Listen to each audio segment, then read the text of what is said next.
A minister sensationally resigned at the dispatch box this afternoon as he attacked the government's desperately inadequate response to COVID fraud. Prime Minister Boris Johnson was dealt another heavy blow after Lord Theodore Agnew, the minister responsible for Whitehall efficiency, quit while answering questions in Parliament. The veteran parliamentarian criticised the woeful oversight from Treasury as he accused the department of schoolboy errors in ensuring public money was not at risk from fraud. He was updating peers about the £4.3 billion of COVID loans, written off by the Treasury, which Labour said has gone to fraudsters. In a brutal attack on his colleagues, Lord Agnew said the government had a desperately inadequate track record of dealing with fraud. He added the Treasury appear to have no knowledge or little interest in the consequences of fraud to our economy or society. In a sensationally moment, the Conservative peer handed his resignation letter to a dumbstruck frontbench colleague before walking out of the upper chamber of Parliament.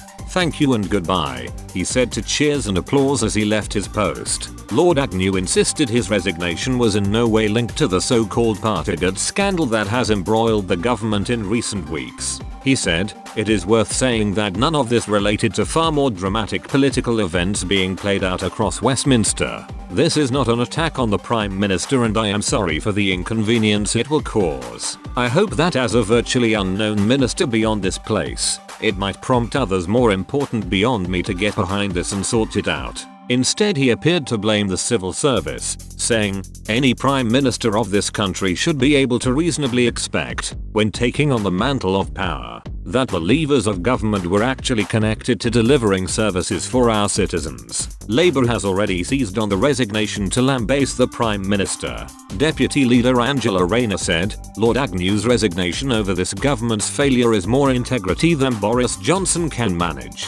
It is no surprise that a minister feels unable to defend the waste of billions of taxpayer pounds on crony contracts and fraud." Meanwhile, Shadow Chancellor Rachel Reeves said Lord Agnew's resignation was a damning indictment of Chancellor Rishi Sunak.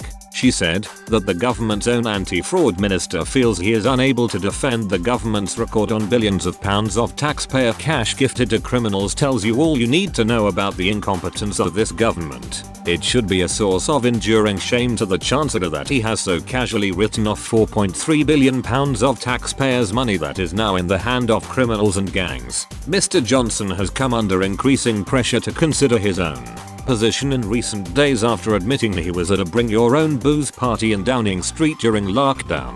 He said sorry in the Commons for his attendance but urged MPs to wait until an inquiry into the alleged illegal gatherings was complete before drawing conclusions. His apology has done little to quell anger from parliamentarians both on opposition benches and in his own party. Backbench MPs are thought to be considering whether to submit no confidence letters in their leader in a bid to force him out of office. In total, 54 Conservative MPs, 15% of the party, would have to formally call for a change in leader to force a vote on Mr. Johnson's future.